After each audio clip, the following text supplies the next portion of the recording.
Hello economist. तो ये micro economic theory with mathematical exposition का लेक्चर 6 है। इसमें हम मैथमेटिक्स ऑफ इंडिफरेंस कर्व देख रहे हैं और उसके अंदर हम अभी मार्जिनल रेट ऑफ सब्स्टिट्यूशन देखेंगे, जिसको हम शॉर्टकट में MRS भी कहते हैं। और इसको हम लीनियर कोव-डगलास सीएस और फिक्स्ड कोएफिशिएंट यूटिलिटी फंक्शन के कॉन्टेक्स्ट में देखेंगे और उससे सॉल्व भी करेंगे। तो MRS की जहाँ तक बात है, MRS का मतलब सीधा यही होता है कि अगर आपको x का एक एडिशनल यूनिट चाहिए तो आपको y कितना देना पड़ेगा। अब जैसे देखिए कि ये कोई इंडिफरेंस कर्व है और सॉरी ये 2 डायमेंशनल प्लॉट है और ये कोई इंडिफरेंस कर्व है। ये x एक्सिस है और ये y एक्सिस है और आप इस पॉइंट पर हैं। इस पॉइंट पे आप इतना x कंज्यूम कर रहे हैं, मैं x1 इसे मान लेता हूँ और इसे मैं y1 मान लेता हूँ। अगर आपको x की एक एडिशनल यूनिट चाहिए, यानी कि आप इससे आगे बढ़ना चाहते हैं, तो आपको y कितना गिव अप करना पड़ेगा, कितना देना पड़ेगा। जैसे यहाँ पर अगर आप x2 पे आइएगा, x को बढ़ाइएगा, तो यहाँ y आपका घट जाएगा, क्योंकि यूटिलिटी कांस्टेंट है, यूटिलिटी को नहीं बढ़ाना है। आपको उसी यूटिलिटी को लेना है और देखना है कि उसी यूटिलिटी को पाने के लिए अगर मैं एक एडिशनल यूनिट ऑफ एक्स लेता हूं तो मुझे वाई कितना गिव अप करना पड़ेगा।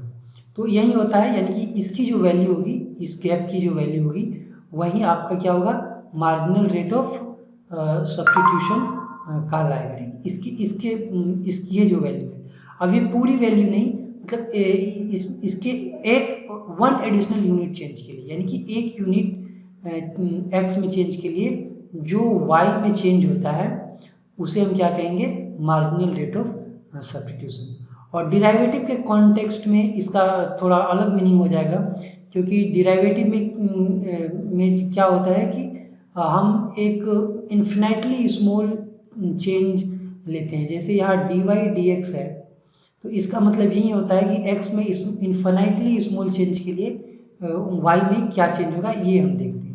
तो थोड़ा सा इंटरप्रिटेशन डिफरेंट हो जाता है, लेकिन दोनों सेम ही चीज़ है। MRS हम इसी तरह कैलकुलेट करते हैं। और जो MRS होता है, यानी मार्जिनल रेट ऑफ सब्स्टिट्यूशन होता है, जैसा कि यहाँ मैंने लिखा है, ये निगेटिव ऑफ द स्लोप होता है। यानी इस किसी भी पॉइंट पे, किसी पर्टिकुलर पॉइंट पे जो इसका स्लोप होगा उसका निगेटिव होगा MRS। ये आपको याद रखना है कि MRS is negative of dy/dx और negative of the slope of indifference curve. अब यहाँ देखिए कि इंडिफरेंस कर्व में जो इसका वैल्यू आएगा dy/dx का, वो क्या आएगा, वो एक निगेटिव वैल्यू आएगा। क्यों आएगा, क्योंकि इंडिफरेंस कर्व निगेटिवली स्लोप है।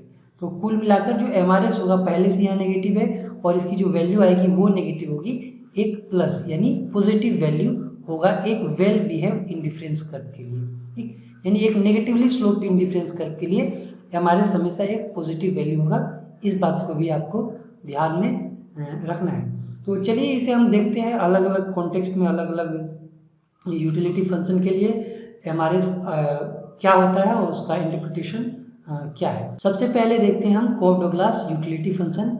और ये जो यूटिलिटी फंक्शन आप देख रहे हैं, ये कोव-डगलास कर्व देख रहे हैं, ये एक्चुअली कोव-डगलास यूटिलिटी फंक्शन, यानी कि utility is the function of x and y, और इस तरह से x टू द अल्फा और y टू द बीटा, ऐसा लिखा जाता है कोव-डगलास यूटिलिटी फंक्शन को। अगर अल्फा इज इक्वल टू 1 है और बीटा इज इक्वल टू 1 है, तो ये सिंपली क्या हो जाएगा, ये हो जाएगा u is equal to x Y.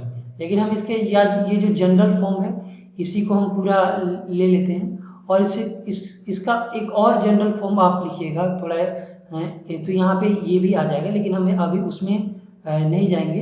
अभी हम क्या करेंगे, अभी जो इसका जनरल फॉर्म है a to the power alpha और y to the power beta, इसी को एनालाइज करेंगे। इसको समझ लेने के बाद आपको बाकी सब भी अच्छे समझ में आ जाएगा। और एक चीज़ यहाँ ध्यान रखिएगा कि हम जनरली इसमें एक अजम्पशन लेते हैं कोव-डगलास यूटिलिटी फंक्शन में कि alpha plus beta is equal to क्या होता है, 1 होता है। तो उस केस को भी हम देखेंगे, लेकिन फिलहाल हम अल्फा बीटा को रहने देते हैं इंडिपेंडेंट और इसका MRS निकालते हैं। तो जैसा कि मैंने आपको बताया कि एम आर एस क्या है, M R S is negative of d y d x. लेकिन एक चीज़ और जो मैं आपको बताना भूल गया कि पिछले वीडियो में मैंने आपको बताया था कि minus d y d x is equal to marginal utility of x and marginal utility of y. तो ये एम आर एस का फॉर्मूला होता है, यानी कि एम आर एस को आप ये भी लिख सकते हैं मार्जिनल यूटिलिटी ऑफ एक्स और मार्जिनल यूटिलिटी ऑफ वाई। और ये वाला जो डिराइवेशन है ये मैं पिछले लेक्चर में बता चुका हूँ, इसलिए मैं इसमें नहीं बताऊंगा। यहाँ मैं सिंपली आपको बताऊंगा कि एम आर एस कैसे कैलकुलेट करना है। तो यहाँ आप देख सकते हैं जो सबसे सिंपलेस्ट तरीका है एम आर एस कैलकुलेट करने का वो ये है कि हम मार्जिनल यूटिलिटी ऑफ एक्स निकालें और फिर मार्जिनल यूटिलिटी ऑफ वाई निकाल लें और दोनों का रेशियो ले लें, तो वो हमारा एम आर एस निकल जाएगा। तो आप इस केस में देखिए इस यूटिलिटी फंक्शन के लिए, तो यहाँ मार्जिनल यूटिलिटी ऑफ एक्स क्या होगा, यहाँ मार्जिनल यूटिलिटी ऑफ एक्स होगा, यहाँ अल्फा हो जाएगा और एक्स पे जो एक्सपोनेंट है अल्फा उसमें -1 हो जाएगा। क्योंकि हमने क्या बताया था, मार्जिनल यूटिलिटी ऑफ एक्स का मतलब क्या होता है, partial derivative of utility with respect to x, उसी को हम मार्जिनल यूटिलिटी ऑफ एक्स कहते हैं। तो यहाँ पे ऐसा होगा और वाई पर जो एक्सपोनेंट है बीटा वो वैसे ही रह जाएगा। इसी तरह मार्जिनल यूटिलिटी ऑफ वाई निकालिएगा, इसका मतलब partial derivative with respect to Y निकालिएगा, जिसे हम मार्जिनल यूटिलिटी ऑफ वाई कहते हैं। तब उस केस में क्या होगा, ये बीटा इधर आएगा, यानी कि बीटा यहाँ हो जाएगा x to the power alpha ऐसे ही रहेगा और y to the power beta -1 हो जाएगा। ये क्या हो गया, ये दोनों की मार्जिनल यूटिलिटीज हमने निकाल ली। अब हमें निकालना है एम आर एस। तो एम आर एस निकालना अब सिंपल है, हमने मार्जिनल यूटिलिटीज निकाल ली हैं। तो M R S is equal to क्या हो जाएगा, M R S is equal to पहले तो यहाँ अल्फा है, फिर एक्स टू द पावर यहाँ एक्स होगा, x to the power alpha -1, फिर y to the power beta, और उसके बाद इधर यहाँ बीटा है, फिर यहाँ x to the power alpha और फिर y to the power beta -1।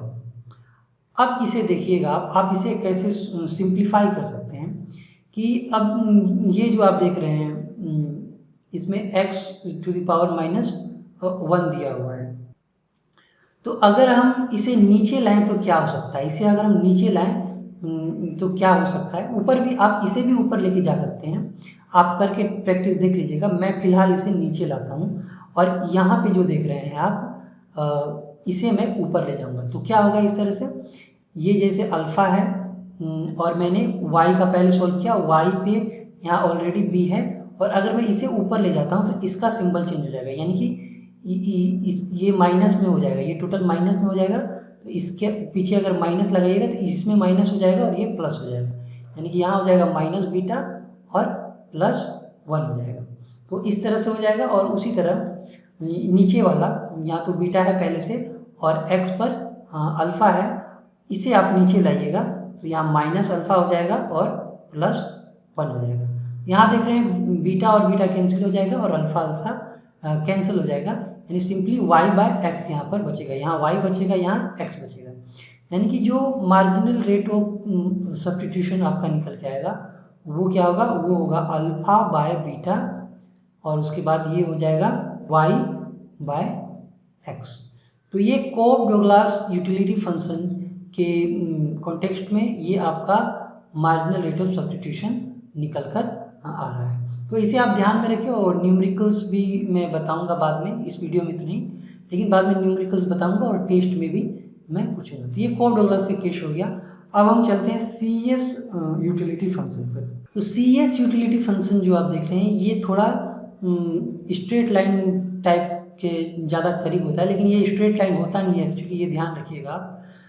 ये कोप डोगलास यूटिलिटी फंक्शन है उससे कम कॉन्वेक्स होता है, लेकिन है ये कॉन्वेक्स, इसे आप स्ट्रेट लाइन नहीं समझिएगा।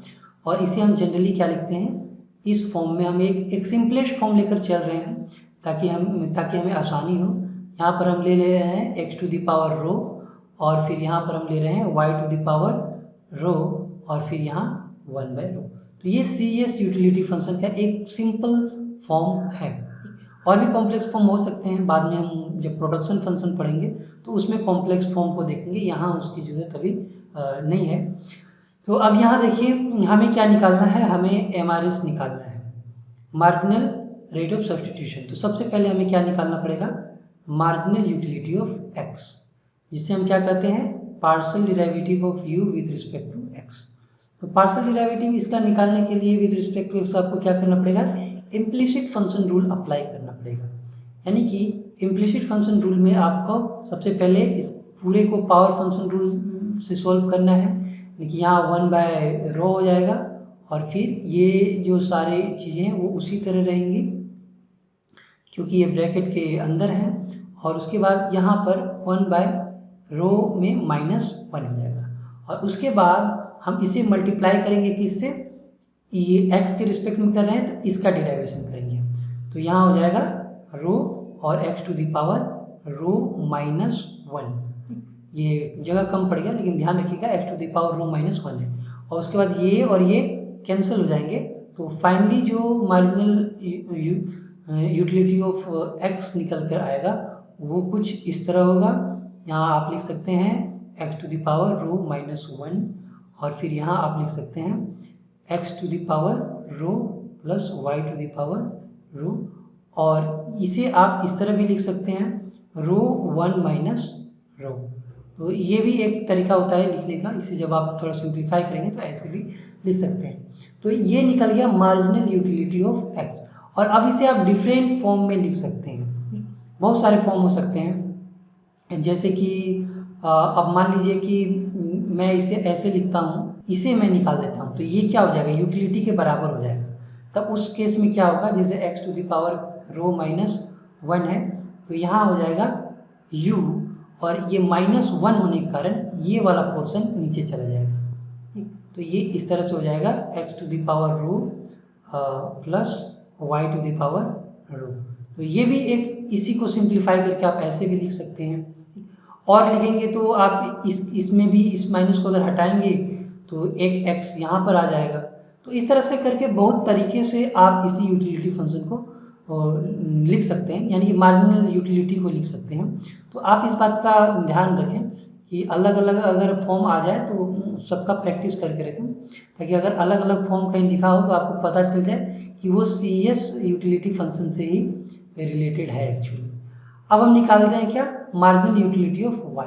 तो यहाँ पे मैं निकालता हूँ मार्जिनल यूटिलिटी ऑफ y। जब आप निकालेंगे तो आप partial derivative of u with respect to y लेंगे, और यहाँ पे क्या होगा, वही होगा, सेम प्रोसेस होगा, 1/ρ हो जाएगा, क्योंकि इम्प्लिसिट फंक्शन रूल में इतना पार्ट तो सेम ही होगा। यहाँ भी y टू दी पावर ρ हो जाएगा, फिर ये 1/ρ -1 यहाँ पर हो जाएगा। उसके बाद क्या होगा, उसके बाद हम इसका डेरिवेटिव करेंगे, पार्शियल डेरिवेटिव, तो क्या होगा, यहाँ ρ होगा और y टू दी पावर ρ-1, तो ये ρ और ये ρ कैंसिल हो जाएगा। तो सिमिलरली देखिए कि इसी के जैसा कुछ आएगा ये, बस थोड़ा सा डिफरेंस होगा कि यहाँ y होगा और यहाँ ρ-1 होगा, और बाकी सारी चीज़ें जो हैं वो सिमिलर होंगी, ठीक। तो इस तरह से आप मार्जिनल यूटिलिटीज़ निकाल सकते हैं। अब देखिए, अब हमें क्या निकालना है, अब हमें निकालना है MRS। तो MRS निकालना सिंपल है। तो MRS क्या होगा, इन दोनों का रेशियो होगा। तो अब रेशियो में देखिए कि ये वाला पार्ट और ये वाला पार्ट क्या है, कॉमन है। तो जब आप इसका रेशियो निकालिएगा तो ये और ये कैंसिल हो जाएंगे, तो सिर्फ यहाँ क्या बचेगा, यहाँ बचेगा x टू दी पावर ρ-1, और यहाँ पर हो जाएगा y टू दी पावर ρ-1। तो आप इसे सिंपली ऐसे लिख सकते हैं x/y एंड ρ-1, ठीक। अब यहाँ पर देखिए कुछ लोगों को कन्फ्यूजन हो सकता है कि ये जो दिखा रहा है ये एक पॉजिटिव स्लोप दिखा रहा है, लेकिन पॉजिटिव स्लोप नहीं होगा, ये निगेटिव ही होगा, क्योंकि यहाँ पे देखिए कि ये रो का जो वैल्यू होता है, रो का जो वैल्यू होता है वो लेस देन 1 होता है, ठीक। हम इसे लेस देन 1 मान के चलते हैं, और यदि आप इसे लेस देन 1 मान के चलिएगा तब ये निगेटिव हो जाएगा। या फिर रो का अलग अलग वैल्यू आप ले सकते हैं, तो अलग अलग वैल्यू के लिए इसका अलग अलग होगा। जैसे रो का वैल्यू अगर आपने 1 ले लिया तो ये 0 हो जाएगा। तो इसी तरह से 2 ले लिया तो डिफरेंट डिफरेंट वैल्यू के लिए डिफरेंट डिफरेंट इसका होगा।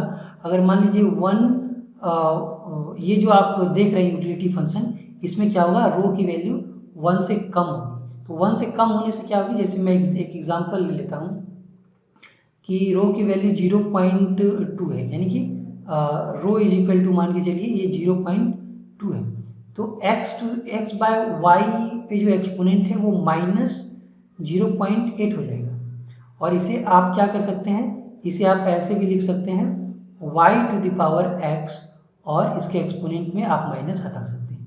तो इस तरह से भी इसे आप लिख सकते हैं। तो आप देख सकते हैं कि ये एक नेगेटिवली स्लोप्ड कर्व को दिखाता है। खैर इसकी चर्चा हम अगले वीडियो में करेंगे जब कॉन्वेक्सिटी ऑफ इंडिफरेंस कर्व हम पढ़ेंगे, इसलिए यहाँ मैं उसकी डिटेल में नहीं जा रहा हूँ। ठीक, तो यहाँ आप ध्यान रखें कि CS यूटिलिटी फंक्शन का जो MRS होता है, मार्जिनल रेट ऑफ सब्स्टिट्यूशन, ये कुछ इस तरह से निकलता है। ठीक, इसे आप ध्यान रखिए, ये कुछ नहीं है। ठीक, अब हम चलते हैं अगले यूटिलिटी फंक्शन को, हम अब लीनियर यूटिलिटी फंक्शन को देखेंगे। तो ये एक लीनियर यूटिलिटी फंक्शन है।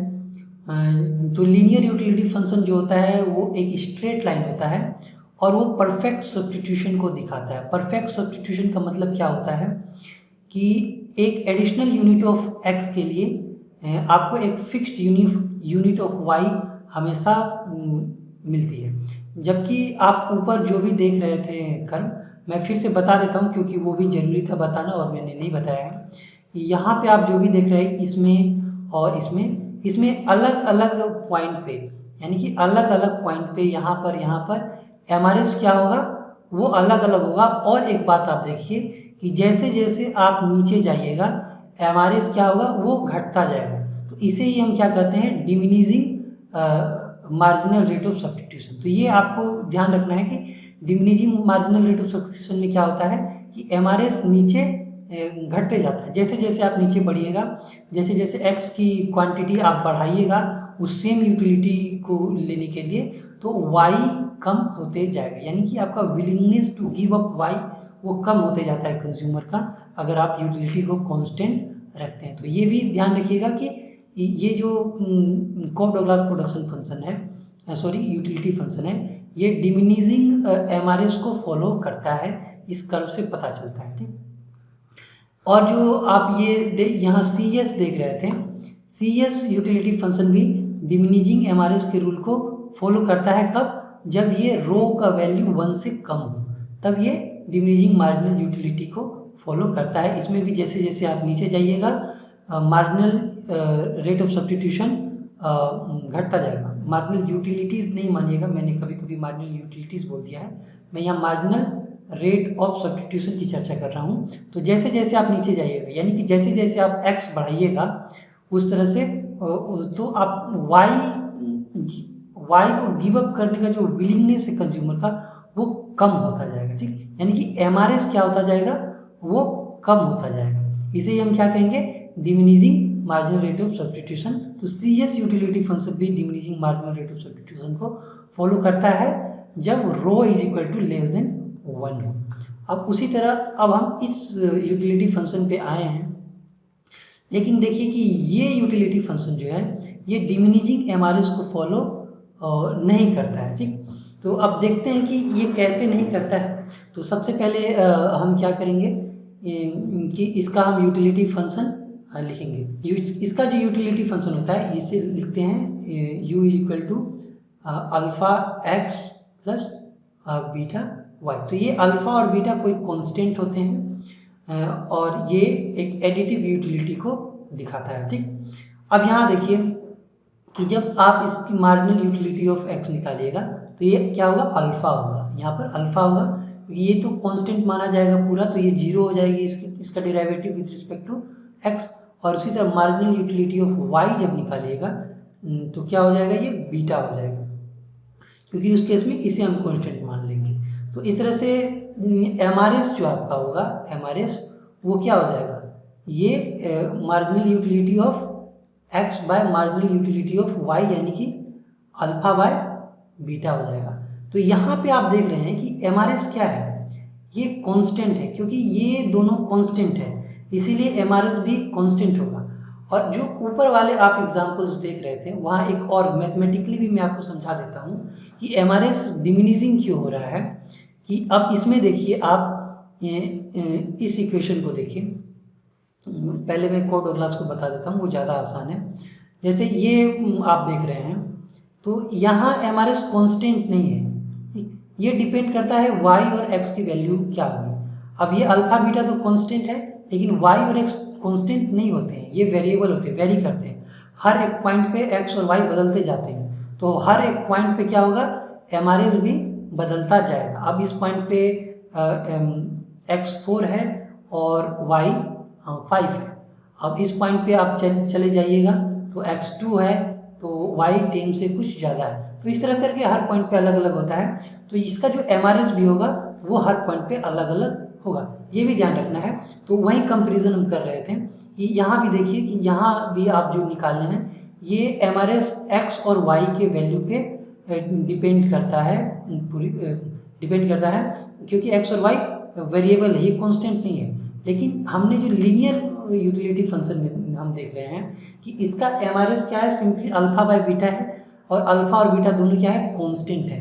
यानी कि पूरे लाइन पे हर जगह एमआरएस क्या होगा, सेम होगा, ये वेरी नहीं करेगा। अगर एमआरएस 2 निकल कर आता है तो हर पॉइंट पे कंज्यूमर क्या करेगा, एक एडिशनल यूनिट ऑफ एक्स के लिए 2 unit of y give up करने के लिए रेडी रहेगा, ठीक। तो ये इसका इंटरप्रिटेशन होता है लीनियर यूटिलिटी फंक्शन का। इसीलिए हम इसे क्या करते हैं, परफेक्ट सब्स्टिट्यूट।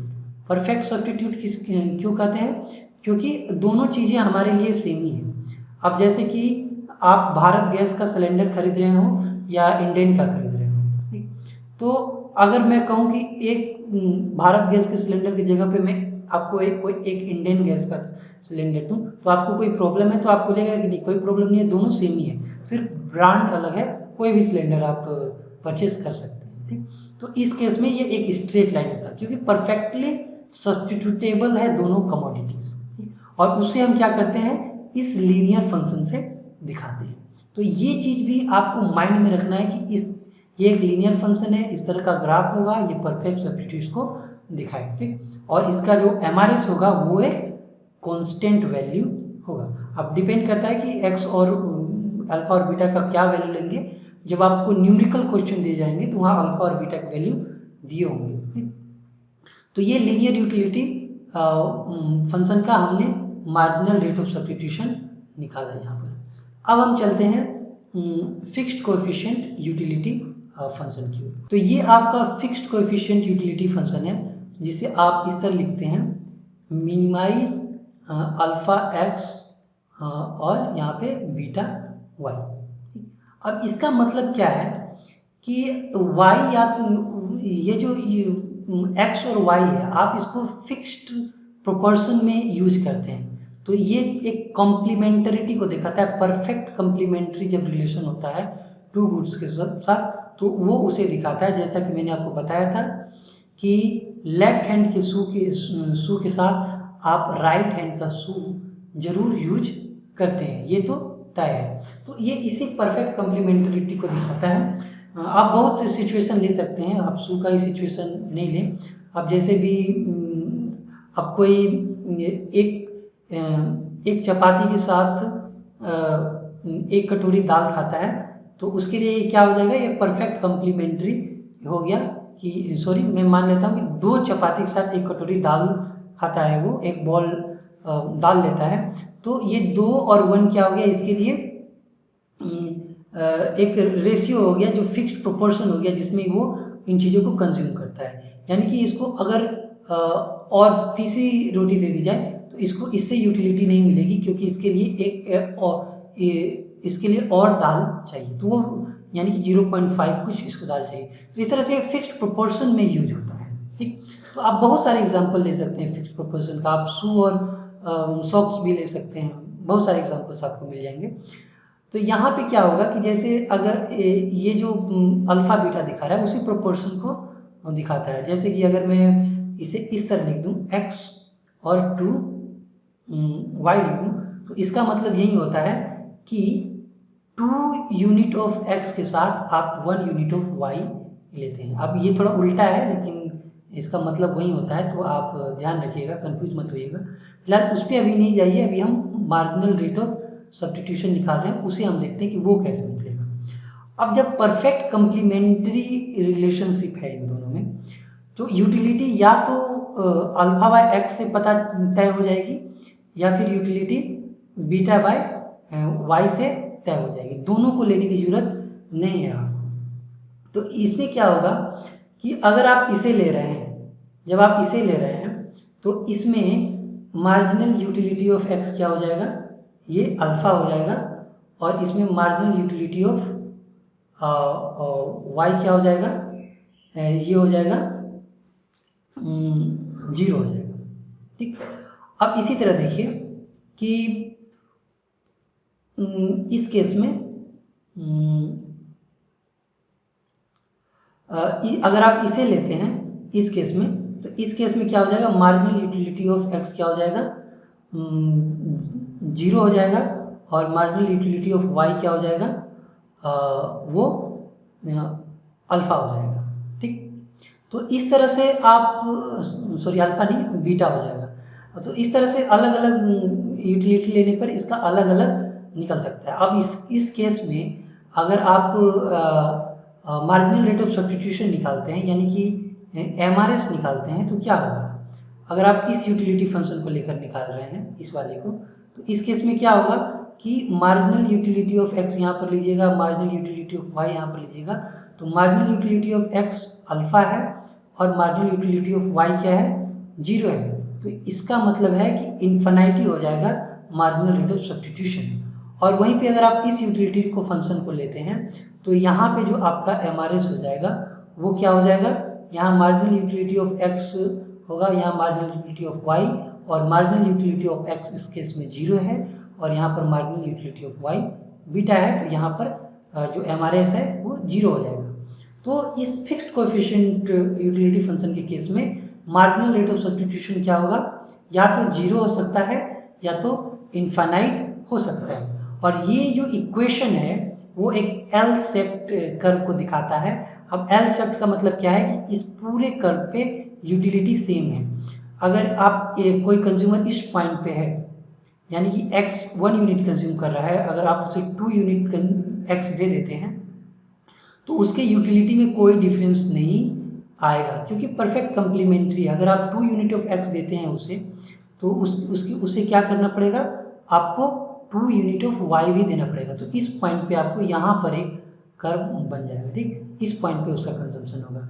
अगर आप सिर्फ x ही देते हैं तो उसकी यूटिलिटी नहीं बढ़ेगी। अगर यूटिलिटी बढ़ानी है तो आपको 2 यूनिट ऑफ y भी देना पड़ेगा। तो ये एल शेप कर्व हो गया। इसी तरह y में भी होगा कि अगर आप y ज़्यादा दे रहे हैं उसे, तो उसकी यूटिलिटी में कोई चेंज नहीं आएगा, उसके लिए आपको x को भी 2 यूनिट ज़्यादा देना पड़ेगा। तो ये एल शेप कर्व होता है फिक्स्ड कोएफिशिएंट यूटिलिटी फंक्शन के लिए, जिसे हम क्या कहते हैं, परफेक्ट कंप्लीमेंट्री भी कहते हैं।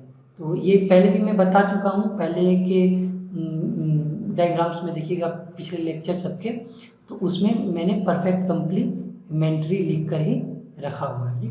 तो इस तरह से करके हमने चारों टाइप के जो यूटिलिटी फंक्शन थे उसका हमने MRS निकाल लिया है। तो जब मैं टेस्ट दूंगा आपको, तो ये सारी चीज़ें मैं आपसे जरूर पूछूंगा, तो इस बात का आप ध्यान रखें। और जो लोग टीचमिंट क्लासरूम के मेंबर नहीं है और इस वीडियो को देख रहे हैं कभी, तो वो डिस्क्रिप्शन में डिटेल्स दिए हुए हैं, वहाँ से आप टीचमिंट क्लासरूम ज्वाइन कर सकते हैं। ठीक, इस वीडियो से जुड़ने के लिए थैंक यू।